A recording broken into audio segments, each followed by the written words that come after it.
नमस्कार, आप देख रहे हैं ग्रेट पोस्ट न्यूज। मैं हूं आपके साथ शरद। आज हमारे साथ स्टूडियो में मौजूद हैं कर्नल गोपाल सिंह, जो हमारे देश की आन बान और शान। बहुत बहुत स्वागत है आपका सर हमारे स्टूडियो में आने के लिए। बहुत धन्यवाद शरद जी। गोपाल सर, आप यूपी मथुरा के रहने वाले हैं। आपने यूपी मथुरा से अपनी एजुकेशन शुरू की। आप अपने एजुकेशन और बचपन का जो पड़ाव रहा है आपका, आप उसके बारे में थोड़ा हमारे दर्शकों को बताइए। सभी को नमन वंदन प्रणाम, जय हिंद, जय भारत। मैं कर्नल गोपाल सिंह, मेरा जन्म एक किसान परिवार में मथुरा जिला माट तहसील गांव जावरा में हुआ। उसके बाद में हमारी बेसिक शिक्षा गांव के अंदर स्कूल में हुई और 12वीं तक कक्षा यानी पास करने के बाद फिर हम सेना के अंदर चले गए। वहाँ से एक ललक थी कि क्यों ना हम आज शिक्षा क्षेत्र में आए हैं तो क्यों ना अधिकारी बना जाए। तो उसके लिए हमने कोशिश की कि अधिकारी बने और 1976 में आर्मी कैडेट कॉलेज के द्वारा सेना में अधिकारी बने और उसके बाद 36 साल 9 महीने कुछ दिन सेना के अंदर अपनी सेवाएं दी और उसके बाद सेवानिवृत्त होकर के अभी समाज में कार्य कर रहे हैं। आपका जो बचपन का समय रहा, सेना बचपन, जो आप 1, 2 फर्स्ट क्लास इन सब क्लास में थे, तो उस समय पारिवारिक कैसा आपका रहा? परिवार का कैसा कुछ चैलेंज रहे हैं लाइफ में या नहीं रहे? देखिए, हम उस वक्त पूरे देश के अंदर ही काफी गुर्बत थी, स्थिति काफ़ी कमज़ोर थी। मैं 1954 का जन्म है, तो उसके बाद में जब मैं समझ संभाली तो यानी हमारे 6वीं क्लास तक तो ABCD अंग्रेजी का कोई सवाल ही नहीं था, हम उसी तरीके से पढ़ते थे। 6वीं क्लास से यानी यदि हम देखें कि पारिवारिक समस्याएं बहुत थी। यानी आजकल का माहौल जो है उससे कहीं विपरीत था। बहुत ही कठिनाइयाँ थी, खेत में काम करना, उसके बाद में पढ़ाई भी करना, फिर पशुओं को देखभाल करना और उसके बाद में धीरे धीरे आगे बढ़ते चले गए, क्योंकि उस वक्त शिक्षा की तरफ काफ़ी ध्यान नहीं था। लेकिन फिर भी हमारे यहाँ यानी जो प्राइमरी स्कूल है, प्राइमरी स्कूल में जाके पढ़ाई की और हम 6वीं क्लास से ही मैं मॉनिटर रहा हूँ। और जब 11वीं 12वीं में गया तो वहाँ जा कर के 11वीं 12वीं में प्रेसिडेंट था स्टूडेंट यूनियन का। और पहले से ही क्यों गांव के अंदर कबड्डी खेलना, दौड़ना, तो मैं एथलीट रहा हूँ। यानी स्टेट लेवल तक एथलेटिक्स किया और उसके बाद में फिर आर्मी एजुकेशन कोर्स ज्वाइन करके वहाँ पर आगे बढ़े। आपने जब फौज ज्वाइन की उस समय और आपने 2008 में रिटायरमेंट लिया, तो आपका जो ये कार्य जो सफर रहा है फौजियों का, वो कैसा रहा? इसमें किस किस तरीके के चैलेंज आए होंगे? देखिए, एक 17 साल 4 महीने 5 महीने का लड़का सेना के अंदर गया और जाते ही फर्स्ट वीक के अंदर ही प्लेटून का सेक्शन का लीडर बना। उसके बाद में यानी 1 महीने के अंदर प्लेटून चैंपियन बना और उस वक्त लड़ाई छिड़ चुकी थी 3 दिसंबर 1971 को। उस वक्त हम तैयार थे जाने के लिए, लेकिन हमें मौका नहीं मिल पाया यानी लड़ाई लड़ने का। और लेकिन फरवरी में हमें वहाँ से पास आउट होकर के फिर यूनिट में गए, यानी वेस्टर्न सेक्टर में। तो उस समय वेस्टर्न सेक्टर और ईस्टर्न सेक्टर दोनों में मुझे यानी काम करने का मौका मिला। देखिए, सेना के अंदर वही जाता है जो उसके अंदर 3 चीज़ें होती हैं। नंबर 1 नाम, नंबर 2 नमक और नंबर 3 निशान। नाम उसके माँ का, पिता का, गांव का, शहर का, अपने देश का नाम उसके साथ जुड़ा होता है। नमक वो जिस यूनिट में जाता है, यूनिट का खाता है, उसके लिए कुछ भी करता है। और निशान के लिए वो कुछ भी करने के लिए तैयार होता है, चाहे वो पानी हो, समुद्र हो, रेगिस्तान हो, -50 डिग्री सेल्सियस टेम्परेचर हो या 50-55 डिग्री सेल्सियस टेम्परेचर प्लस में हो, चाहे किसी भी परिस्थिति में हो, वहाँ जा कर के वो यानी देश की महफूज रखने के लिए पूरी कोशिश करता है। सेना यदि उसको लड़ते हुए दुश्मन से यदि अपनी शहादत भी देनी पड़े तो उस तिरंगे के अंदर, निशान के अंदर लिपट करके सामने आता है। ऐसे वीर को हम नमन करते हैं। तो बहुत सी चैलेंजेस हमारे सामने आए, यानी सेना हमने के अभी एक अंदर। चैलेंज देखा सर, अभी एक वीडियो वायरल हो रहा था, एक आर्मी के जवान थे, उन्होंने कहा कि पहले जब हम लोग बॉर्डर पे खड़ा हुआ करते थे तो पाकिस्तान की तरफ से अगर गोली चली तो हमें उसके जवाबदेही में हमें पहले दिल्ली कॉल करना पड़ता था, फिर हमें आदेश लेने पड़ते थे। और अभी क्या अंतर आया है इन सब चीजों में? देखिए, ये सारा राजनीतिक नेतृत्व के ऊपर डिपेंड करता है। उस वक्त स्थितियां कुछ और थी, क्योंकि मेरे 1984 से और 2004-5 तक मेरे 3 टेन्योर हैं जम्मू एंड कश्मीर में और या ईस्ट में भी। तो उस वक्त यदि कोई भी हम एक्शन लेना चाहते थे दुश्मन के खिलाफ, यानी पाकिस्तान के लोग या जो मिलिट्री है वो हमारे ऊपर कभी भी फायर कर सकती थी, लेकिन हमें यदि फायर खोलने की आवश्यकता होती थी तो पहले आदेश लेना पड़ता था। तो यानी दुश्मन यदि हमारे ऊपर फायर करता था तो हमें जो है गवर्नमेंट से आदेश लेने की आवश्यकता हुआ करती थी। हमारा कुछ फ्री हैंड नहीं था, हाथ बंधे हुए हुआ करते थे। अभी क्या है? अभी की सिचुएशन कैसी है? अभी सिचुएशन ये है, राजनीतिक परिवर्तन आने से नेशनल लीडरशिप आज आपको खुले है, फौज जो अपना काम करना चाहती है, जिस प्रकार से करना चाहती है वो करने के लिए बिल्कुल तैयार है, सक्षम है। और वही कारण है आज कि आप जम्मू एंड कश्मीर में देखिए, मिलिटेंसी तकरीबन खत्म होने के कगार पर है। अब ये बहुत सी बातें हैं जो जिनकी वजह से मिलिटेंसी उस वक्त चलाई थी, यानी जम्मू एंड कश्मीर को लेने के चक्कर में पाकिस्तान ने विभाजन से लेकर के अब तक आप देखेंगे कि जिस प्रकार से हुआ है वो शायद उचित नहीं हुआ है। अभी ईस्ट में देखिए, ईस्ट में मिलिटेंसी की क्या स्थिति बना रखी है और धीरे धीरे सभी खत्म होता जा रहा है। और ये सारा राष्ट्रीय नेतृत्व के ऊपर डिपेंड करता है कि किस प्रकार से मिलिट्री को खुला मौका देना चाहिए कि वो अपना कार्य करें। आपका जब तक कार्यकाल रहा है, उस कार्यकाल में कोई ऐसी चैलेंजिंग बात जो हमसे शेयर करना चाह रहे हो आप? देखिए, मैं उरी के समय पर वहाँ था, उसके बाद में जो कारगिल हुआ, कारगिल के समय पे वहाँ था। और देखिए, स्थिति यानी जम्मू एंड कश्मीर में काफ़ी खतरनाक रही है। उस वक्त हम ऑपरेशन सद्भावना के द्वारा लोगों को समझाना, बताना, उनको मेन स्ट्रीम में लेकर के आने की बहुत सी कार्रवाई की गई है। चैलेंज तो हर कदम पर होता है सैनिक के लिए। जैसे आप रोड ओपनिंग के लिए जाते हैं तो कहीं से भी मिलिटेंट आकर के आपके ऊपर फायर कर सकता है। तो हर क्षण जो है चैलेंजेस होते हैं और रहे हैं। जैसा भी आपने जिक्र किया, उरी के समय आप रहे, उरी ऐसे ही आपने कितने ऑपरेशनों में अपना योगदान दिया है? देखिए, जम्मू एंड कश्मीर के अंदर तो आप देखिए इंसर्जेंसी एनवायरनमेंट में कई ऑपरेशंस किए, लेकिन मुठभेड़ होने का ऐसी संभावना हमारे सामने नहीं आ पाई। अब हमने श्रीलंका में ऑपरेशन किया, मालदीव को हमने बचाया, उसमें भी मेरा योगदान रहा है। मैं यानी पैरा ब्रिगेड के साथ में था, स्टाफ में। और उसके बाद में पूरा आज देखिए मालदीव का क्या स्थिति है, जो जिसको हमने बचाया वही हमारे खिलाफ कार्रवाई कर रहा है। यानी तो श्रीलंका के अंदर हमने यानी एलटीटी के खिलाफ कार्रवाई की। और यानी बहुत ऑपरेशंस के दौरान, ये खास तौर से ये 3 तो हैं ही, और इनमें यानी किस प्रकार से आदमी जब जाता है तो वहाँ ना तो उसको परिवार की चिंता होती है, ना उसको अपने बच्चों की चिंता होती है, उसको सिर्फ एक ही चिंता होती है कि किस तरीके से दुश्मन को तहस नहस किया जाए, उसको बर्बाद किया जाए, उसको खत्म किया जाए। तो ये एक जज्बा होता है सेना के अंदर। मैं पैरा स्पेशल फोर्स से हूँ, तो हमारे लिए तो और भी चैलेंजेस होते हैं कि हमें कहाँ किस प्रकार ड्रॉप किया जाएगा, पीछे ड्रॉप किया जाता है। तो यानी तमाम तरीके के जो कोवर्ट और ओवर्ट ऑपरेशंस हैं उसके लिए स्पेशल फोर्स को इस्तेमाल किया जाता है। जैसे फौज में पारिवारिक एक अलग इमोशन दिखाया जाता है, फिल्मों में दर्शाया जाता है, एक्चुअल में भी बहुत इमोशन अलग होता है कि बॉर्डर पे गए आप अलग जिंदगी जी रहे हैं, परिवार अलग इमोशनल में सहमे हुए जिंदगी बिताता था। तो इस समय ऐसी आपके समय में कोई ऐसी कड़ी रही है जो आप एक बार साझा करना चाहें? देखिए, इमोशंस परिवार के साथ में नहीं होने का मतलब यह है आप माता पिता को या अपनी विश्व धरती माँ को नहीं देख रहे।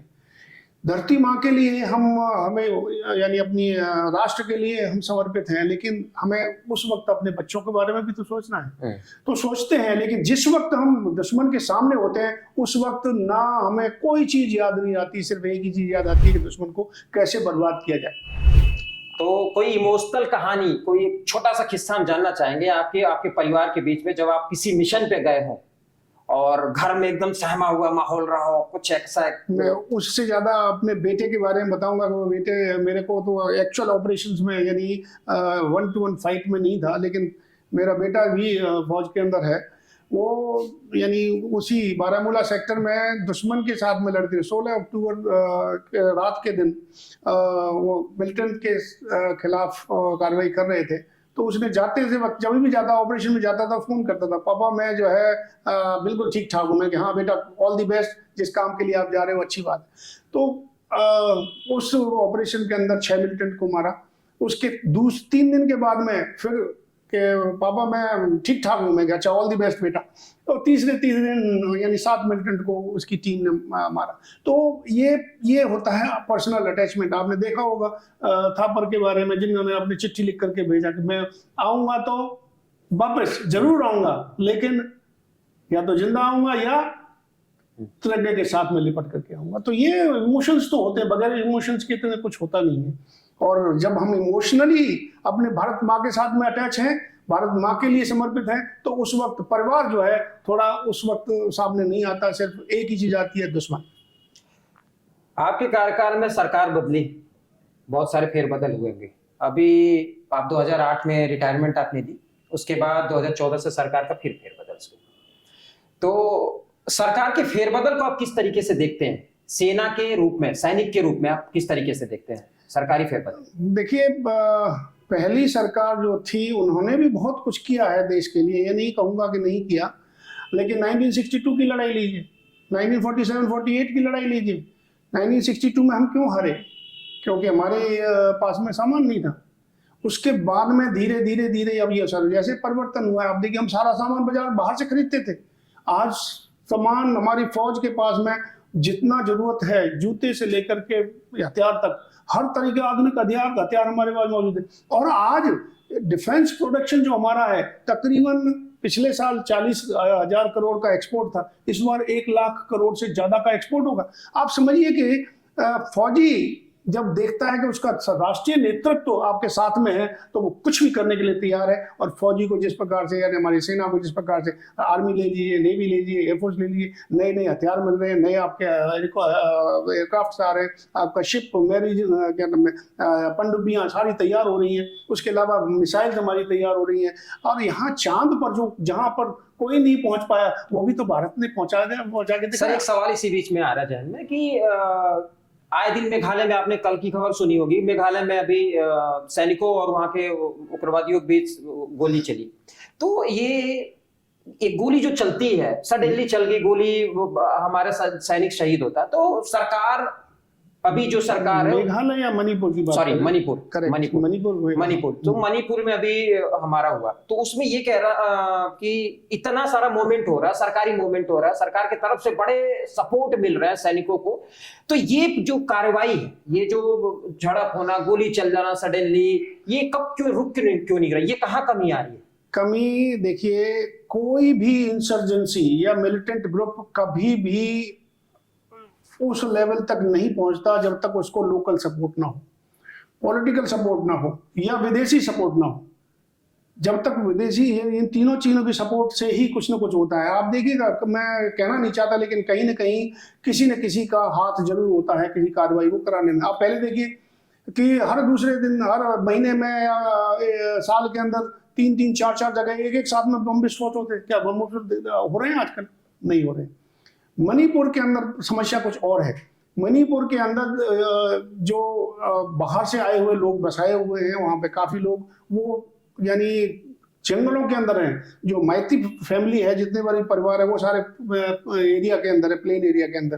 तो उनका जो धंधा है, खास तौर से नार्कोटिक्स और ये सारी चीज, उनका वो धंधा जो है खत्म होता जा रहा है। जो उन्होंने जमीन, सरकारी जमीन को हथियाया हुआ है, वो जमीन को रोकने के लिए यानी लेने के लिए कर रहा है। तो इस वजह से वो ईरान का एयर स्ट्राइक चल रहा है, इसको आप किस रूप में देखते हैं? ईरान में एयर स्ट्राइक चल रहा है, ईरान में, उसको किस तरीके से आप देखते हैं? देखिए, ईरान कहिए या इजराइल कहिए, इजराइल में लड़ाई अभी हुई है क्योंकि अब पहले सिर्फ एक राष्ट्र हुआ करता था, अब कहना नहीं चाहिए मुसलमान, मुस्लिम कंट्री, इस्लाम कंट्रीज, अभी 56 देशों में है। आगामी चुनाव 2024 सर पे आ गया, 2 से 3 महीने के अंदर चुनाव होने हैं, तो कुछ इंटरनेशनल मूवमेंट भारत की तरफ से हो सकता है हमारे पड़ोसी देशों को लेकर के? देखिए, भारत जो है 3-2.5 जो है फ्रंट के ऊपर लड़ाई लड़ रहा है। एक तो पाकिस्तान तो हमारे लिए कुछ है ही नहीं। दूसरा है चाइना जिसने पिछली बार वुहान में वायरस के फैला करके या चाहते थे कि कम से कम भारत के अंदर करोड़ों लोग मरे, लेकिन भारत फिर भी खड़ा रहा। 2.5 मतलब जो आधा जो है वो भारत के अंदर जो भेड़िए हैं ना, जो देश को तोड़ना चाहते हैं, देश को यानी विघटन करना चाहते हैं, उनसे भारत लड़ाई लड़ रहा है। भारत ने आज तक किसी के खिलाफ बाहर जाकर के युद्ध नहीं लड़ा, ना ही शांति प्रिय देश है, वसुधैव कुटुंबकम की भावना रखता है। और आज के जो हमारा राष्ट्रीय नेतृत्व है नरेंद्र भाई मोदी जी के नेतृत्व में, आज ये है कि हम अपनी तरफ से किसी के ऊपर यानी अटैक नहीं करेंगे, ना ही किया है। यदि कोई करता है तो शायद उसको छोड़ेंगे भी नहीं। जो आपने का सवाल है कि भाई क्या करेगा भारत इस अपनी सारी सेनाएं लगी हुई हैं, क्योंकि इलेक्शन के समय पर आप देखें, हर समय इलेक्शन से पहले या इलेक्शन के बीच में कुछ न कुछ बदमाशी होती है। और खासतौर से पाकिस्तान के जो मिलिटेंट ग्रुप्स हैं वो धमकियां देते हैं या वो करते भी हैं और कोशिश भी करते हैं। तो आपने देखा होगा कुछ दिन पहले तमाम जो है कई लोग पकड़े गए हैं और उनसे पता भी चला है कि क्या क्या आगे होने की संभावना है। मैं तो ये कहूँगा वो लड़ाई 2024 की इलेक्शन की नहीं है। मुझे तो ये है कि ये अभी राम मंदिर का जो भगवान का प्राण प्रतिष्ठा हो रही है, कहीं इस समय पर विघटनकारी तत्व कोई ऐसा गलत काम ना करे या गलत कदम ना उठा जाए जिससे कि काफी उन लोगों को नुकसान हो, देश का नाम बदनाम हो। राम मंदिर का उद्घाटन है, अभी आपने कहा राम मंदिर की बात की, 22 तारीख को शिलान्यास है। शिलान्यास नहीं, उनका प्राण प्रतिष्ठा है। प्राण प्रतिष्ठा 22 तारीख को प्राण प्रतिष्ठा है। हमारे प्रधानमंत्री जी 11 दिन की व्रत पे है, तो ये हमारे प्रधानमंत्री का 11 दिन का व्रत ये हमारे जीवन काल में पहली बार ऐसा रहा है, तो इसको आप किस रूप में देखते हैं? देखिए, यदि आप प्रधानमंत्री नरेंद्र भाई मोदी जी के बारे में उनका पहले से ही देखेंगे कि किस प्रकार से उन्होंने जीवन यापन किया है। 15 साल उन्होंने कार्यकर्ता के रूप में काम किया संघ में, उसके बाद में 15 साल एक वो प्रचारक के रूप में काम किया, फिर 15 साल से ज्यादा उन्होंने राजनीति के अंदर आने के बाद में चीफ मिनिस्टर लेके प्राइम मिनिस्टर भी यहाँ तक, तो उनका इतना अनुभव है। दूसरा, भगवान में जब वो कंदराव में रहे हिमालय में, वहां जाकर के उन्होंने पढ़ाई की और भगवान के अंदर उनकी आस्था है। जब नवरात्रे होते हैं 9 दिन का व्रत रखते हैं, सिर्फ क्या नाम है, पानी पीते हैं। अब इस वक्त जो उन्होंने व्रत रखा हुआ है, जो प्राण प्रतिष्ठा से पहले जो भी प्राण प्रतिष्ठा करवाते हैं उनको ये हमारे जो सनातन धर्म के अंदर सिखलाया गया उसके मुताबिक यानी उनको व्रत रखने की आवश्यकता होती है, फलाहार करने की आवश्यकता होती है, सवेरे 3 बजे या सवेरे 4 बजे के बीच में जगना होता है। वो सारी प्रक्रिया उसी को वो निभा रहे हैं, इससे बढ़िया और क्या हो सकता है। हमारे देश की पार्टी कांग्रेस एक बड़ी पार्टी है। कांग्रेस के नेताओं का एक टिप्पणी आ रही है कि राम मंदिर मुद्दे पे बीजेपी पॉलिटिकल स्टंट कर रही है, इसको आप किस रूप में देखते हैं? देखिए, अब कौन सी पार्टी क्या कहती है, पोजीशन क्या कहता है, ये तो उनकी ऊपर है। कांग्रेस के साथ साथ महाराष्ट्र की भी पार्टी के नेताओं का ये कहना है कि ये पॉलिटिकल स्टंट है। देखिए, अब मैं जिनके बारे में आप कहना चाहते हो वो पहले उनके पिताजी या उनकी पार्टी जो थी वो सिर्फ हिंदू के ऊपर ही वहां लेवल तक पहुंचे थे, और उसके बाद में आज वो दूसरी तरफ चले गए और दूसरे के साथ में हाथ मिला। जबकि उनके ठाकरे साहब कहते थे कि कांग्रेस के साथ में हाथ नहीं लगाऊंगा, कभी भी उनके साथ में कुछ नहीं होगा, और उनके साथ में उन्होंने सरकार भी बनाई। मैं पॉलिटिकल राजनीति के बारे में बात नहीं करना चाहता, लेकिन अपोजिशन चाहे कोई भी हो, धर्म कोई भी आप अपनाएं, किसी दूसरे के धर्म के बारे में आप बीजेपी या धर्म को लेकर पॉलिटिकल छीटाकशी आप कहां तक सही मानते हैं? बिल्कुल गलत है, होना ही नहीं चाहिए। धर्म सबका है, इस्लाम को हम मानते हैं। मैं सैनिक हूँ, हमारे यहाँ मंदिर है, यहीं पर क्रिश्चियन क्या नाम है चर्च है, यहीं पर गुरुद्वारा है, यहीं पर क्या नाम है मुसलमानों का वो है। सभी चारों मौलवी सभी आकर के एक साथ में होकर हम सबको साथ में लेकर के चलने वाले, और भारत ने आज तक किसी धर्म को दूसरे रूप में देखा नहीं। आगामी चुनाव में आप प्रधानमंत्री किस रूप में देखना चाहते हैं? देखिए, प्रधानमंत्री एक होता है राजनीति, एक होती है राष्ट्र नीति। राजनीति मतलब जो राजा बने वो राजा अपने प्रजा के लिए कौन सी अच्छी नीतियां बनाता है, उन नीतियों से प्रजा को कैसा भला हो, ऐसा राजा चाहिए। राष्ट्रनीति राजा ऐसा भी चाहिए जो राष्ट्र के भले के लिए पूरे देश विदेशों और उनके साथ में अपनी नीतियां बनाए, ऐसा राजा चाहिए। शायद जो इलेक्शन के बाद में कौन होता है भी उसके अंदर जो पॉलिटिकल आप किसको देखना चाहते हैं प्रधानमंत्री के रूप में? आज के समय में जो विश्व के अंदर सबसे अच्छा, भारत के अंदर सबसे अच्छा, विश्व के अंदर सबसे अच्छा कार्य कर रहे हैं नरेंद्र भाई मोदी जी कर रहे हैं। और यदि वो अगली बार बनेंगे तो शायद और भी हमारे देश का नाम 3 ट्रिलियन डॉलर से लेकर के 5 ट्रिलियन डॉलर। और अभी कुछ दिन पहले वर्ल्ड बैंक का रिपोर्ट आया कि अगले तकरीबन 10 साल के अंदर हमारी भारत की इकोनॉमी 10 ट्रिलियन डॉलर होने वाली है। तो ये करने वाले कौन है? ये करने वाले शायद, देखिए, एक नेतृत्व होता है, बाकी तो सारी टीम है, लेकिन एक निस्वार्थ भाव से देश हित में, प्रजा हित में, जनहित में यदि कार्य करने वाला कोई, सभी ने किए हैं, लेकिन जितना अच्छा कार्य करने वाला ये दिखाई देता है तो नरेंद्र भाई मोदी जी दिखाई देते हैं। बाकी समय बताएगा, जिसकी किस्मत में होगा वो बनेगा।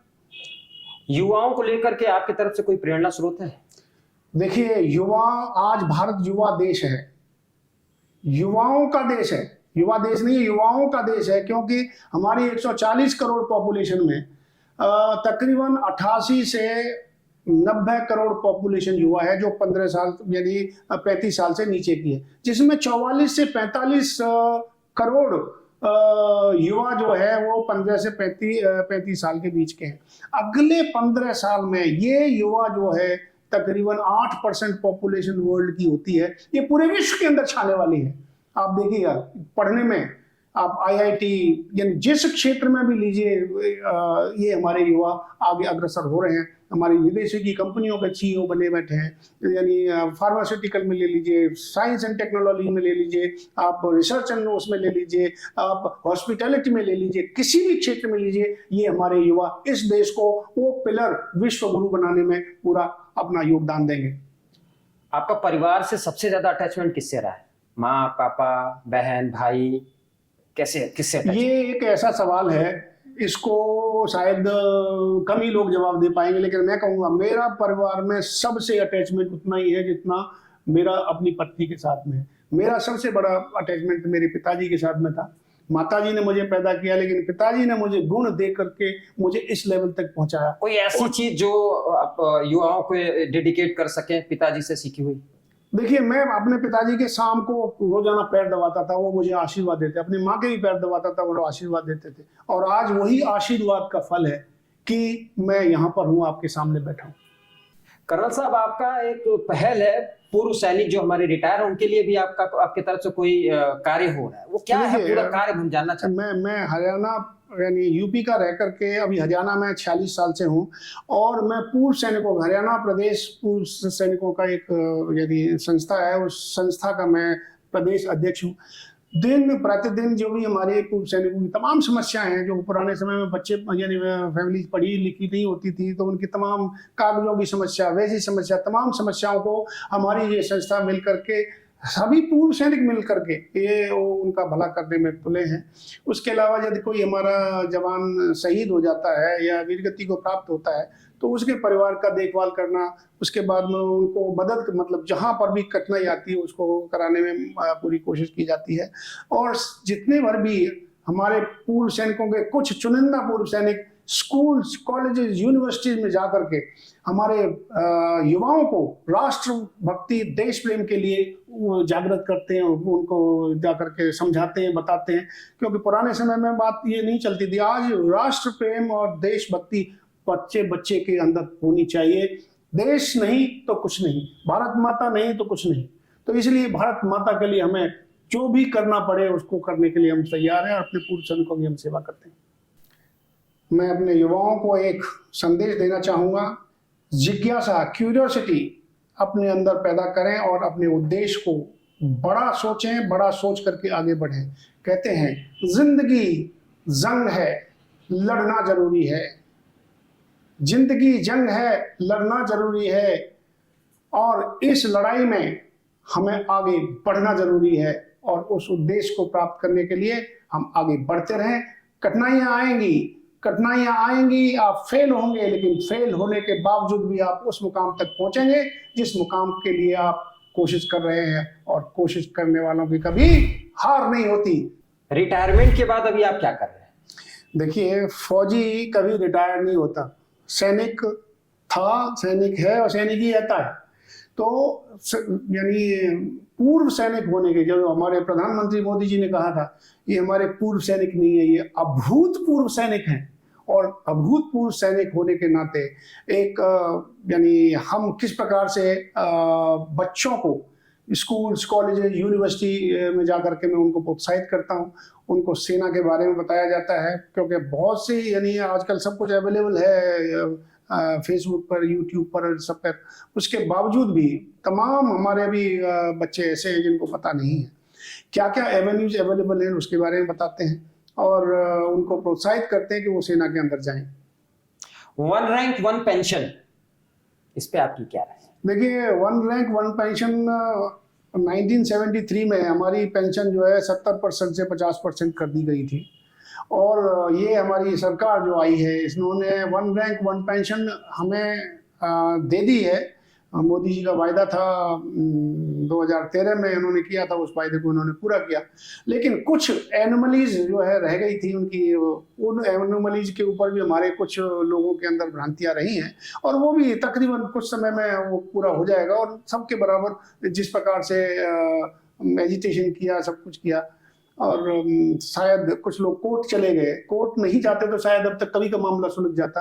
कोर्ट जाने के बाद में तो फिर उसका डिसीजन आता है, उसके बाद में बात बनती है। लेकिन छोटा सा प्रॉब्लम है अभी भी कुछ, उस प्रॉब्लम को भी जल्दी से जल्दी दूर कर दिया जाएगा। और सरकार सेंसिटिव है, और ये हमारी वन रैंक वन पेंशन हमारे जवानों को और अधिकारियों को सबको एक साथ लेकर के चलेगी। अग्निवीर के क्या फायदे हैं और क्या नुकसान है?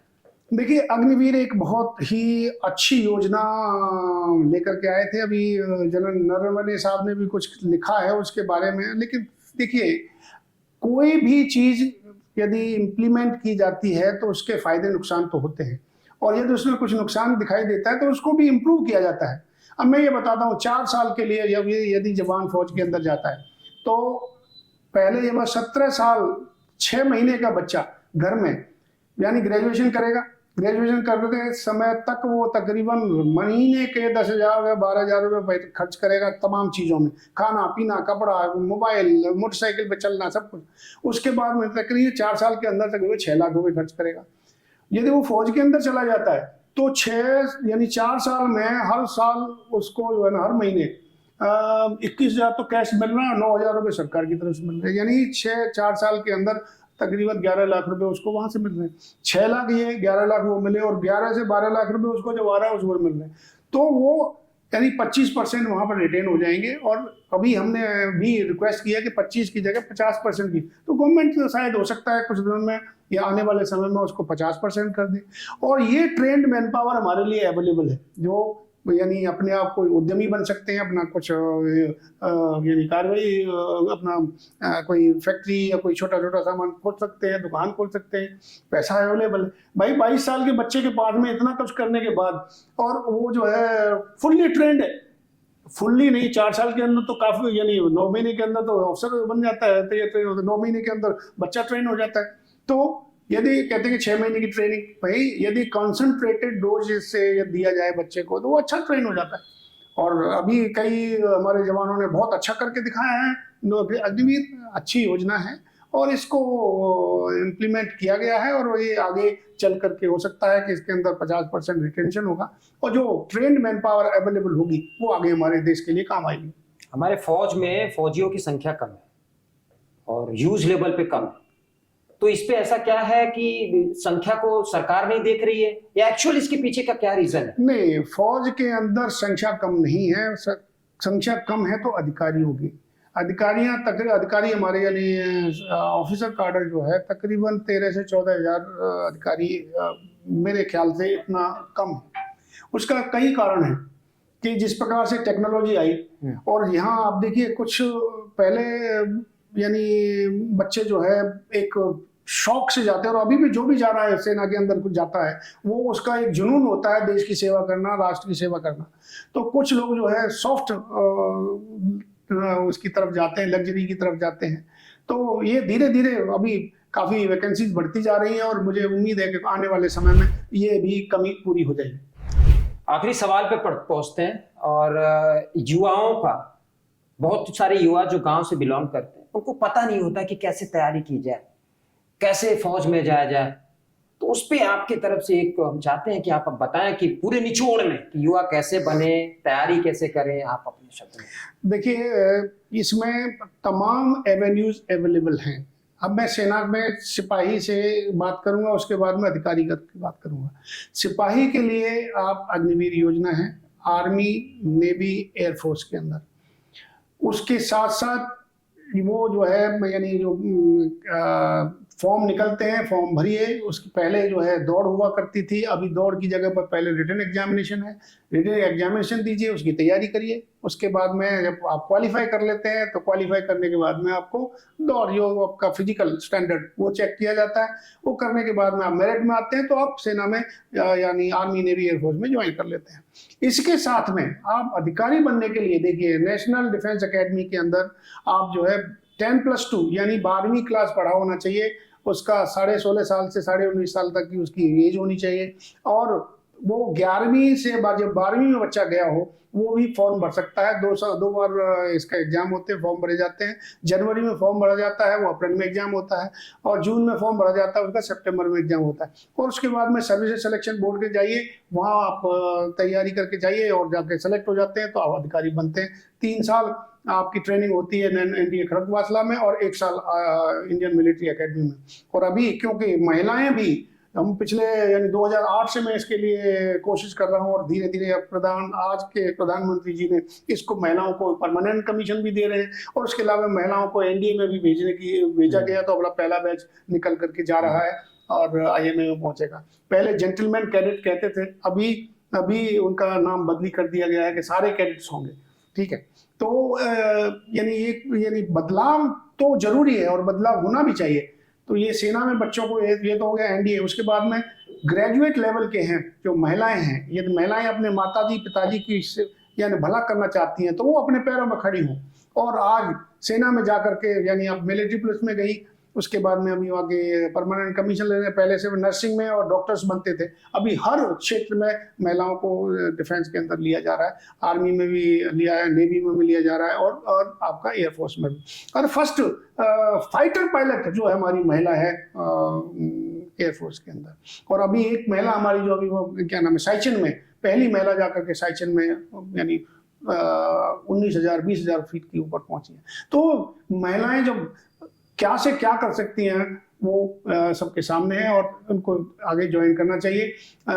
तो ग्रेजुएट लेवल कोर्सेज होते हैं, उन ग्रेजुएट लेवल कोर्सेज में आपका है CDS combined defence services examination के द्वारा आपका टेक्निकल ग्रेजुएट कोर्स है, शॉर्ट सर्विस और परमानेंट कमीशन। आप किसी भी तरीके से सेना के अंदर जा सकते हैं। और यदि तैयारी करनी है तो एक बोलस्टर डिफेंस एकेडमी के नाम से है पलवल फरीदाबाद में, वहाँ आप ज्वाइन कर सकते हैं। सर्विसेज सिलेक्शन बोर्ड के लिए स्पेशलिस्ट हैं, पर अच्छी तरीके से आपको 15 दिन का गाइडेंस देंगे। कोचिंग के चक्कर में ना पड़े, सिर्फ गाइडेंस लीजिए, क्योंकि आपका जो अफसर आपके अंदर छिपा है वो देखना चाहता है इंटरव्यूइंग बोर्ड। वो देखेगा तो आप जो है सेलेक्ट होंगे और अधिकारी बनेंगे और आप देश का, अपने माता पिता का नाम रोशन करेंगे। एक आखिरी सवाल, केंद्र में जो सरकार होती है वो सेना के लिए अलग ही रोल प्ले करती है, पहले भी रहा है। जब भी हमने शुरू में भी इंटरव्यू में जो बात की उसमें बड़े चैलेंज आते थे, जो दिल्ली फोन करने वाली बात हुई थी। तो अभी क्या जितना रोल पहले केंद्र सरकार प्ले करती थी सैनिकों के साथ, क्या अभी भी उतना ही रोल प्ले कर रहा है या कोई अंतर आया है? जी, सेना के साथ में जो सरकारें पहले भी करती आई हैं रोल प्ले, लेकिन अभी कुछ और ज्यादा है, क्योंकि हमारे साथ में जो दुश्मन थोड़ा सा बढ़ते जा रहे हैं। और दुश्मनी क्योंकि भारत तो बढ़ रहा है, भारत बड़े पैमाने पर विश्व गुरु बनने के कगार पर है, तो लोगों को यानी विद्वंदता आती है, आ रही है। तो इसलिए सेना, आज की सरकार सेना के लिए बहुत कुछ कर रही है। मैंने पहले भी कहा कि आर्मी में देखिए, आर्मी में हमारे इन्फेंट्री से लेके हर तरीके का हथियार उनको सप्लाई दिया जाए, आपके मिसाइल्स सारी दिए जा रही है, उनके यानी कॉम्बैट ड्रेस, मतलब हर चीज़ बदली हो रही है और नए नए हथियार उनको मिल रहे हैं, सोफिस्टिकेटेड वेपन्स मिल रहे हैं। उसके अलावा एयरफोर्स के लिए नए आपका राफेल लेकर के आए, उसके अलावा और तमाम यानी और हमारा इंडिजिनियसली प्रिपेयर्ड यानी मैन्युफैक्चर्ड तेजस विमान ले लीजिए, हेलीकॉप्टर ले लीजिए, क्या क्या नहीं बन रहा आज देश के अंदर। उसके अलावा शिप ले लीजिए, यानी नेवल शिप अपना तैयार हो रहा है, मझगांव डॉ से तैयार होकर के जा रहे हैं। उसके अलावा पनडुब्बियां बन रही, क्या क्या नहीं बन रहा। पहले तो हम मांगते थे, दुनिया से खरीद करके लेकर के आते थे, लाखों करोड़ों का हमारा यानी इम्पोर्ट होता था। आज पिछले साल 40,000 करोड़ का एक्सपोर्ट हुआ है, इस साल लगता है 1 लाख करोड़ से ऊपर जाएगा। उसके अलावा तमाम चीजों में मैन्युफैक्चर यानी वोकल फॉर लोकल, आत्मनिर्भर भारत बनने के लिए स्वदेशी बने, स्वदेशी का इस्तेमाल हम सभी करें और इसको एक्सपोर्ट करें। और देश की सेनाएं पहली वाली सरकार करती, ये सरकार अच्छी तरीके से भले तरीके से अपने फौज को, सेना जवान और किसान दो ही तो है जिसके ऊपर सारी चलते, और इसी किसान से ही जितने वर्ग भी आप लीजिए सब उसी में से निकल के आते हैं। आप देखते रहिए ग्रेट पोस्ट न्यूज, तब तक के लिए नमस्कार, प्रणाम, जय हिंद।